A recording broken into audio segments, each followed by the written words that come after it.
శరీరంలో వేడి పెరిగినప్పుడు కనిపించే కొన్ని లక్షణాలు.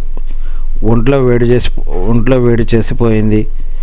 ఈ మాటలు మనం చాలామంది దగ్గర వింటుంటాం. కొన్నిసార్లు మనం కూడా వాడుతూ ఉంటాం. శరీర అవసరాలకు సరిపడా నీరు అందకపోవడం వల్ల వేడి చేసినట్లు లక్షణాలు కనిపిస్తాయి. ఈ సమస్య తగ్గాలంటే శరీర అవసరాలకు తగినంత నీరు పాటు కొన్ని పదార్థాలు తీసుకోవాలని నిపుణులు చెబుతున్నారు. లక్షణాలు: మూత్ర విసర్జన సమయంలో మంట, ఎసిడిటీ, అరిచేతులు, కాళ్ళు, కళ్ళల్లో మంట, మొటిమల సమస్య, చర్మం ఎర్రబడటం, దద్దుర్లు, నోటిపూత, గొంతులో తడి ఆరిపోవటం, నీరసంగా అనిపించడం వంటి లక్షణాలు కనిపిస్తాయి. ఈ పరిస్థితి ఎక్కువ కాలం కొనసాగితే రక్తహీనత, మూత్రాశయం, కాలేయ సంబంధిత సమస్యలు వచ్చే అవకాశం ఉంటుంది.